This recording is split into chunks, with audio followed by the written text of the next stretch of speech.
মূসা আলাইহিস সালাম বললেন, নৌকাওয়ালা আমাকে আপনাকে ফ্রি পার করে দিলেন, আর আপনি নৌকাটাকে ছিদ্র করে দিলেন। আপনি তো জঘন্য খারাপ কাজ করলেন।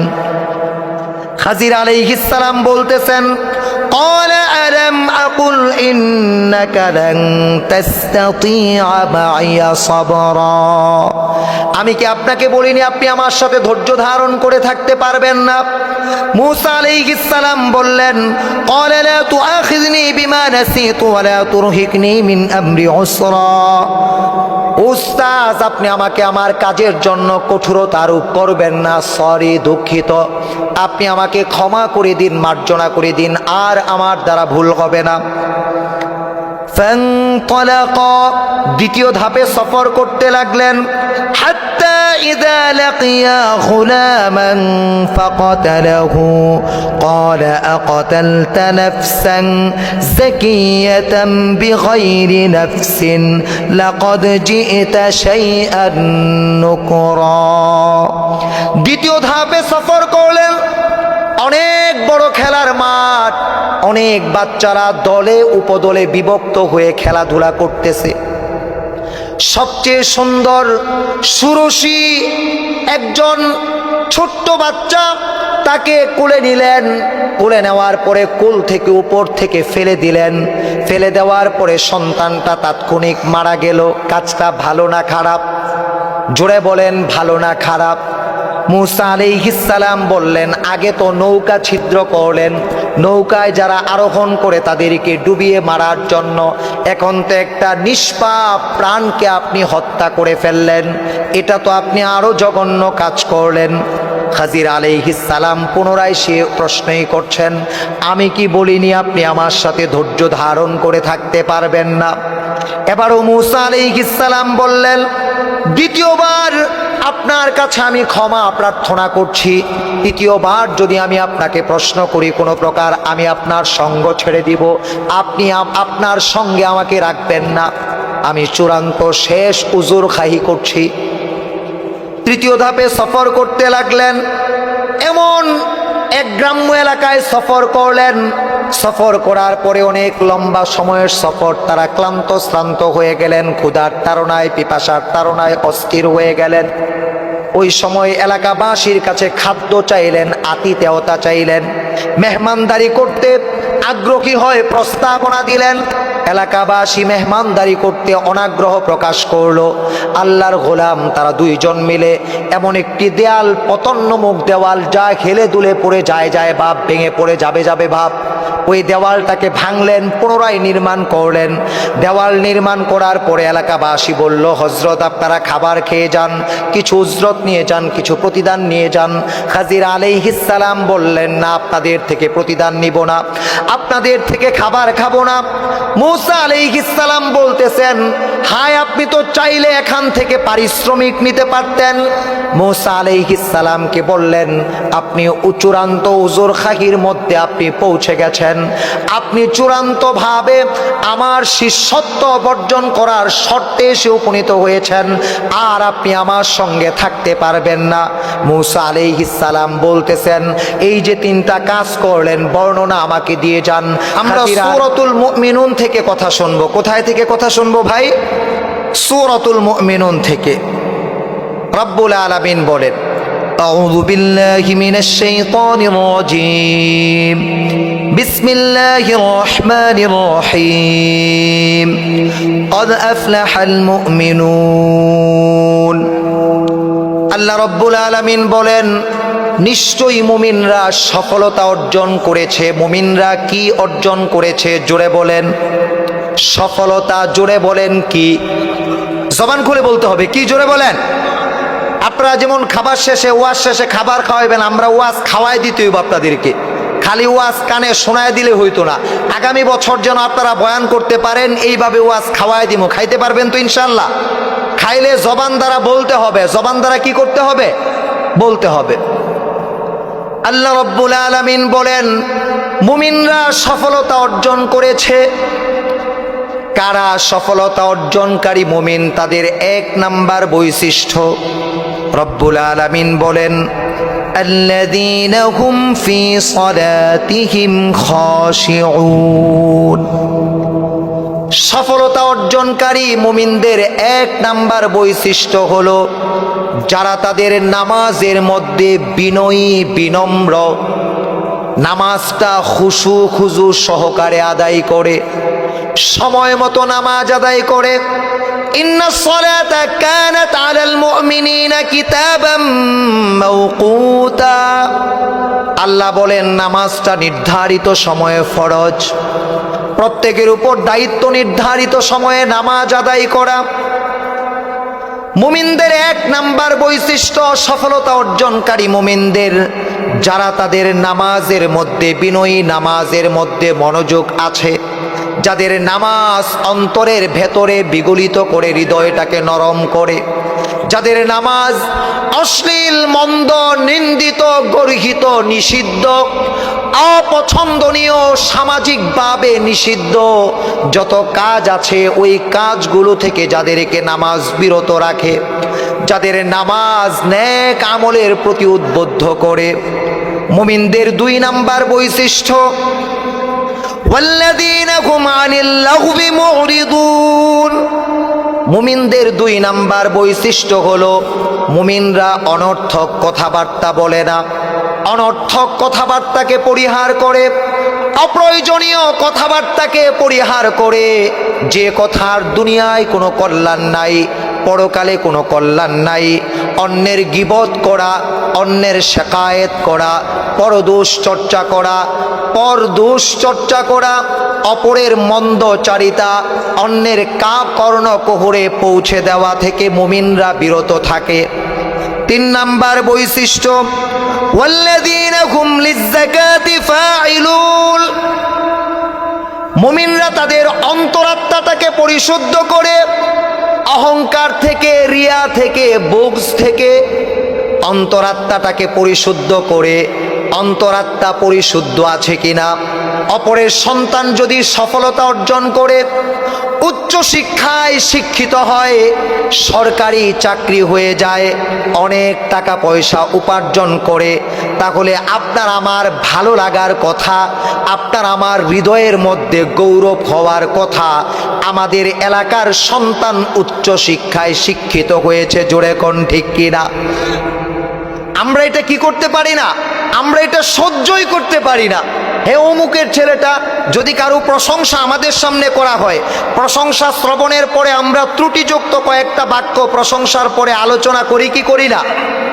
একে অন্যের ত্রুটি আলোচনা করে অনেক মজা আমরা পাই, অথচ আমরা নিজেকে পরিশুদ্ধ করতে পারি নাই।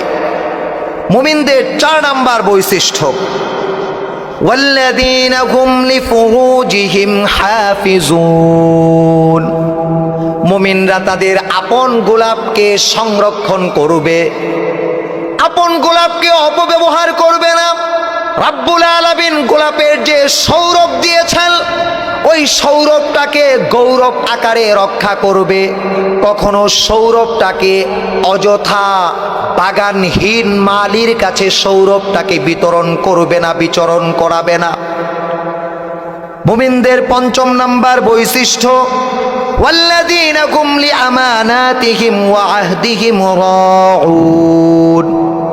মুমিনরা তাদের আমানতের ব্যাপারে নিজেকে কখনো খেয়ানত করবে না। আমানতের লম্বা আলোচনা, কখনো কথা আমানত রাখা হয়, কখনো সম্পদ আমানত রাখা হয়, কখনো বা আত্মীয়তার সম্পর্ক আমানত রাখা হয়, কখনো বা ধনভাণ্ডার আমানত রাখা হয়। মুমিনরা তাদের আমানতের খেয়ানত কখনো করবে না। ছয় নাম্বার বৈশিষ্ট্য ওয়াহদিহিম রাউন। মুমিনরা যদি ওয়াদা করে, অঙ্গীকার করে, প্রতিশ্রুতি দেয়, প্রতিশ্রুতি ভঙ্গ করবে না। আল্লাহর রাসূল বলেন আয়াতুল মুনাফিকি সালাসাতুন ইযা হাদ্দাসা কাযাবা ওয়া ইযা ওয়াদা আখলাফা ওয়া ইযা তুমিনা খানা। মুনাফিকের আলামত হলো তিনটি। নাম্বার এক, যখন কথা বলে মিথ্যা বলে।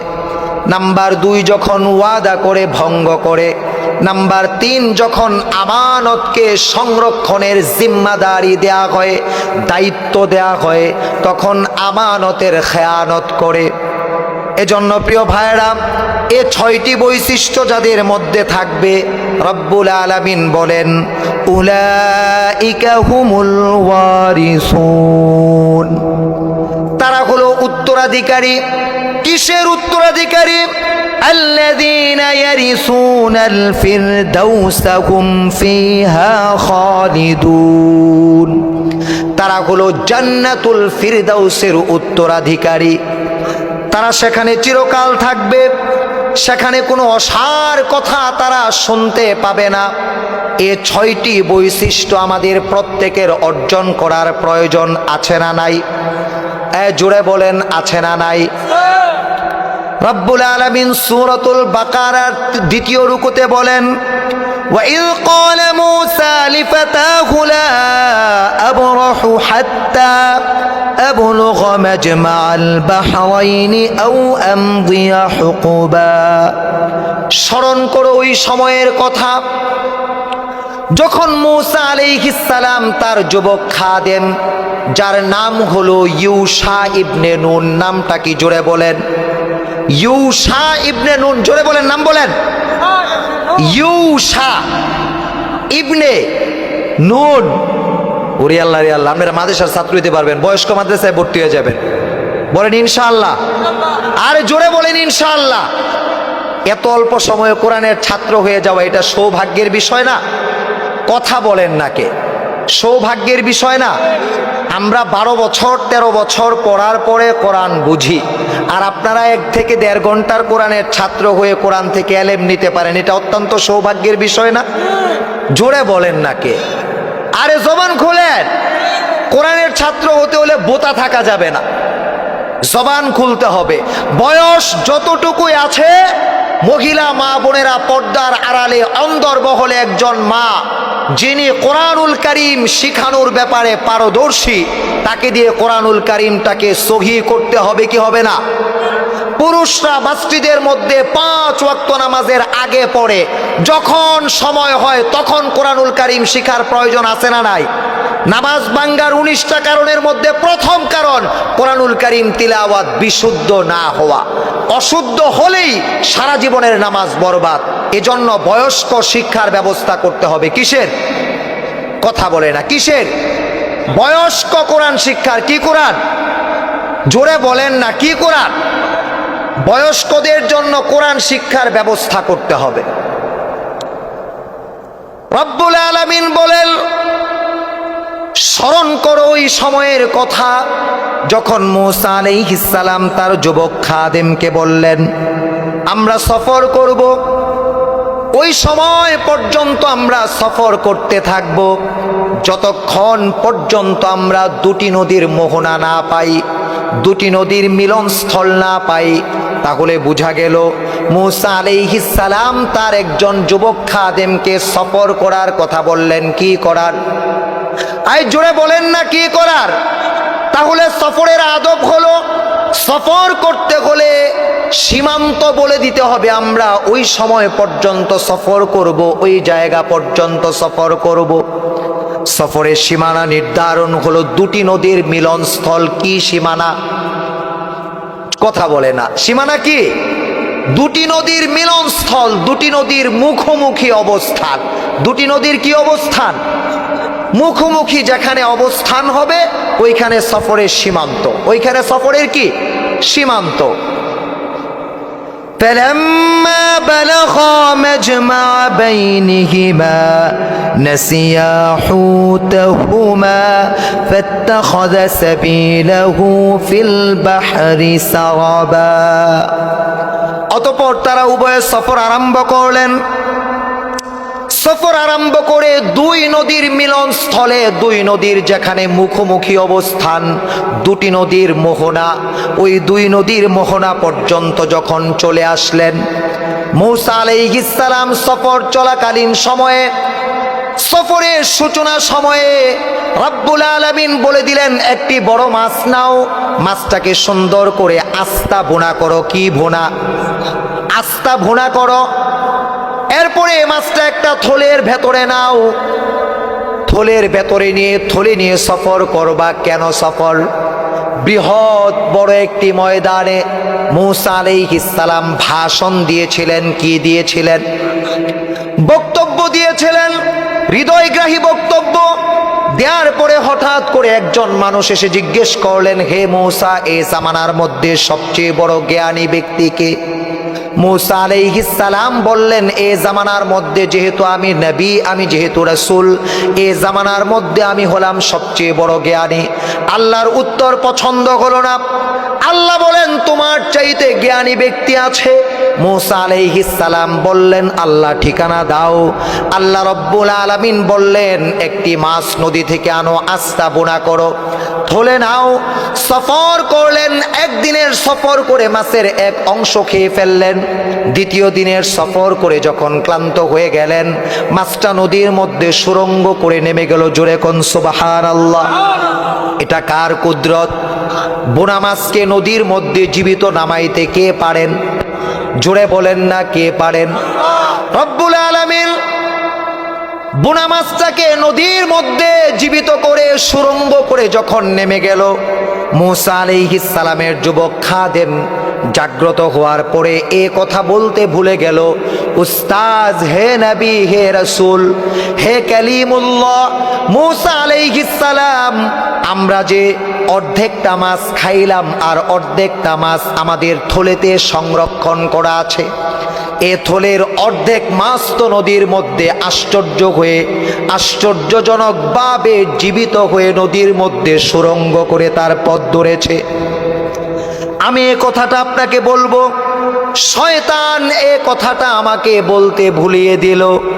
মূসা আলাইহিস সালাম বললেন, হ্যাঁ, আমি তো ওই স্থানটি খুঁজতেছি, ওই স্থানই তো আল্লাহর ওলি বসা, যাকে রব্বুল আলামিন বিশেষ জ্ঞান দান করেছেন।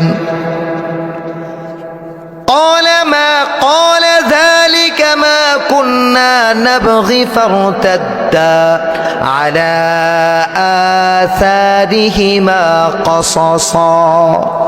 3 দিনের পথ অতিক্রম করলেন। কয়দিন? দ্বিতীয় দিন যেখানে পথ, ওইখানে নদীর মধ্যে মাছ কি হয়েছে? জীবিত হয়ে নদীর মধ্যে সুরঙ্গ করে নেমে গেছে। আবার একদিনের পথ অতিক্রম করে দ্বিতীয় দিন যেখানে রাত্রি যাপন করলেন সেখানে আসলেন। আসার পরে আল্লাহর বান্দা 2 জন পায়ের চিহ্ন অনুভব করে করে চলে আসলেন। فوجدا عبدا من عبادنا آتيناه رحمة من عندنا وعلمناه من لدنا علما। তারা উভয়ে সেখানে পেলেন আমার বান্দাদের মধ্য থেকে এমন একজন আল্লাহর গোলামকে, রব্বে করিম যিনি তার পক্ষ থেকে তাকে বিশেষ জ্ঞান দান করেছেন, হিকমত দান করেছেন, প্রজ্ঞা দান করেছেন। قال له موسى هل أتبعك على أن تعلمني مما علمت رشدا। মূসা আলাইহিস সালাম আসলেন, এসে সালাম দিলেন। সালামের উত্তর শ্রবণ করার পরে আল্লাহর বান্দার নাম হলো খিজির আলাইহিস সালাম। নামটা কি? জোরে বলেন, জোরে বলেন, নামটা কি ভাই? সালাম দিলেন, আশ্চর্য হয়ে গেলেন। হঠাৎ করে সালামের উত্তর কোথায় থেকে আসলো? অধুনা এক সালামের আওয়াজ। সালামের উত্তর নিয়ে প্রশ্ন করলেন, কে আপনি? কোথায় থেকে এসেছেন? মূসা আলাইহিস সালাম উত্তর দিলেন, আমি বনি ইসরাইলের পয়গম্বর মূসা। আপনি কেন আমার কাছে এসেছেন? তিনি উত্তর দিলেন, আমি আপনার কাছে মহামহিমাময় রবের পক্ষ থেকে আপনাকে যে জ্ঞান দান করা হয়েছে, ওই জ্ঞান থেকে একটি অংশ, কিছু অংশ আমি নিতে এসেছি। রব্বুল আলামিন বলেন, قال إنك لن تستطيع معي صبرا। মূসা আলাইহিস সালামকে বললেন, আপনি তো আমার সাথে ধৈর্য ধারণ করে থাকতে সক্ষম হবেন না। ওয়া কাইফা তাসবিরু আলা মা লাম তুহিত বিহি খুবরা, ও মূসা আপনি কি করে আমার সাথে ধৈর্য ধারণ করে থাকবেন? আপনি তো নবী ও রাসূল, আপনাকে তো শরীয়তের জ্ঞান দান করা হয়েছে। قال ستجدني إن شاء الله صابرا ولا أعصي لك أمرا। মূসা আলাইহিস সালাম এমন ভাবে রাসূল বান্দা, তিনি বললেন ইনশাআল্লাহ আপনি আমাকে ধৈর্যশীল পাবেন, আপনি আমাকে আপনার সঙ্গ দিন, আমি যেন আপনার থেকে জ্ঞান অর্জন করতে পারি।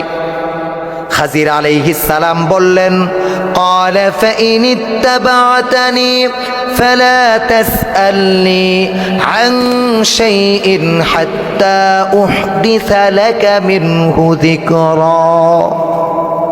হে মূসা, আপনি যদি আমার থেকে জ্ঞান নিতে চান, আমার সঙ্গ দিতে চান, আমার সান্নিধ্যে অবস্থান করতে চান, আমার শিষ্যত্ব গ্রহণ করতে চান, তাহলে আমি যত প্র্যাকটিক্যাল জ্ঞান শিক্ষা দিব, থিওরিক্যাল জ্ঞান শিক্ষা দিব, তার মধ্যে আপনি কোনো প্রকার প্রটেস্ট করতে পারবেন না, প্রত্যুত্তর করতে পারবেন না, প্রশ্ন করতে পারবেন না, যতক্ষণ পর্যন্ত যা থিওরিক্যাল প্র্যাকটিক্যাল শিখাইব তার সারাংশ সারমর্ম আপনার কাছে বর্ণনা না করি।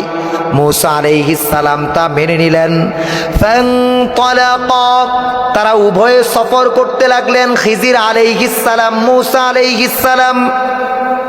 حتى إذا ركبا في السفينة خرقها قال أخرقتها لتغرق أهلها لقد جئت شيئا إمرا।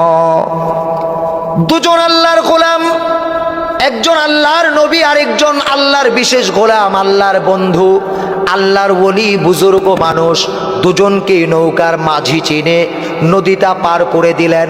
কোনো প্রকার টাকা পয়সা নিলেন না, বললেন আপনারা চলে যান। ভালো কাজ করলেন না খারাপ? জোরে বলেন না, ভালো না খারাপ? মূসা আলাইহিস সালামের সামনে খিজির আলাইহিস সালাম নৌকাটাকে ছিদ্র করে দিলেন। এ কাজটা ভালো না খারাপ? আপনি আমাকে স্বাভাবিকভাবে নদীটা পার করে দিলেন, কোনো টাকা নিলেন না, আপনার জন্য তো দোয়া করা প্রয়োজন ছিল, নৌকা ছিদ্র করা প্রয়োজন ছিল। দ্বিতীয় ধাপে قال أخرقتها لتغرق أهلها, মূসা আলাইহিস সালাম বললেন নৌকাওয়ালা আমাকে আপনাকে ফ্রি পার করে দিলেন, আর আপনি নৌকাটাকে ছিদ্র করে দিলেন, আপনি তো জঘন্য খারাপ কাজ করলেন। খাজির আলাইহিস সালাম বলতেছেন قال ألم أقل إنك لن تستطيع معي صبرا, আমি কি আপনাকে বলিনি আপনি আমার সাথে ধৈর্য ধারণ করে থাকতে পারবেন না? মূসা আলাইহিস সালাম বললেন قال لا تؤاخذني بما نسيت ولا ترهقني من أمري عسرا, উস্তাদ আপনি আমাকে আমার কাজের জন্য কঠোরতা আরোপ করবেন না, সরি, দুঃখিত, আপনি আমাকে ক্ষমা করে দিন, মার্জনা করে দিন, আর আমার দ্বারা ভুল হবে না। ফানতালাকা, দ্বিতীয় ধাপে সফর করতে লাগলেন। হাত্তা ইযা লাকিয়া গুলামান ফাকাতালাহু ক্বালা আকাতালতা নাফসান যাকিয়াতান বিগাইরি নাফসিন লাকাদ জিইতা শাইআন নুকরা। দ্বিতীয় ধাপে সফর করলেন। অনেক বড় খেলার মাঠ, অনেক বাচ্চারা দলে উপদলে বিভক্ত হয়ে খেলাধুলা করতেছে। সবচেয়ে সুন্দর সুরসী একজন ছোট্ট বাচ্চা, তাকে কোলে নিলেন, কোলে নেওয়ার পরে কোল থেকে উপর থেকে ফেলে দিলেন, ফেলে দেওয়ার পরে সন্তানটা তাৎক্ষণিক মারা গেল। কাজটা ভালো না খারাপ? জোরে বলেন, ভালো না খারাপ? মূসা আলাইহিস সালাম বললেন আগে তো নৌকা ছিদ্র করলেন, নৌকায় যারা আরোহণ করে তাদেরকে ডুবিয়ে মারার জন্য, এখন তো একটা নিষ্পাপ প্রাণকে আপনি হত্যা করে ফেললেন, এটা তো আপনি আরো জঘন্য কাজ করলেন। খাজির আলাইহিস সালাম পুনরায় সে প্রশ্নই করছেন, আমি কি বলিনি আপনি আমার সাথে ধৈর্য ধারণ করে থাকতে পারবেন না? এবারও মূসা আলাইহিস সালাম বললেন, দ্বিতীয়বার আপনার কাছে আমি ক্ষমা প্রার্থনা করছি, তৃতীয়বার যদি আমি আপনাকে প্রশ্ন করি কোনো প্রকার আমি আপনার সঙ্গ ছেড়ে দিব, আপনি আপনার সঙ্গে আমাকে রাখবেন না। আমি চূড়ান্ত শেষ উজুর খাহি করছি। তৃতীয় ধাপে সফর করতে লাগলেন। এমন এক গ্রাম্য এলাকায় সফর করলেন। সফর করার পরে অনেক লম্বা সময়ের সফর, তারা শ্রান্ত হয়ে গেলেন, ক্ষুধার তাড়নায় পিপাসার তাড়নায় অস্থির হয়ে গেলেন। ওই সময় এলাকাবাসীর কাছে খাদ্য চাইলেন, আতিথেয়তা চাইলেন, মেহমানদারি করতে আগ্রহী হয়ে প্রস্তাবনা দিলেন।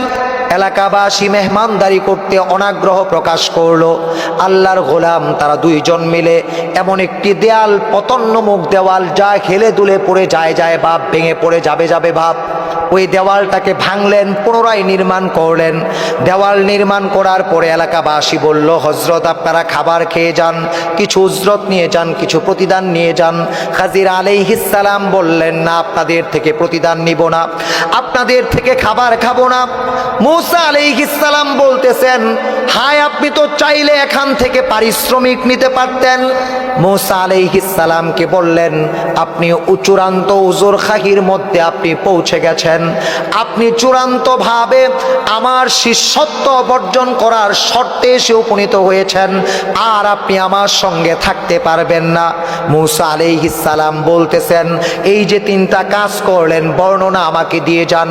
খাজির আলাইহিস সালাম বলতেছেন, হ্যাঁ, আমি আপনাকে বর্ণনা দিচ্ছি।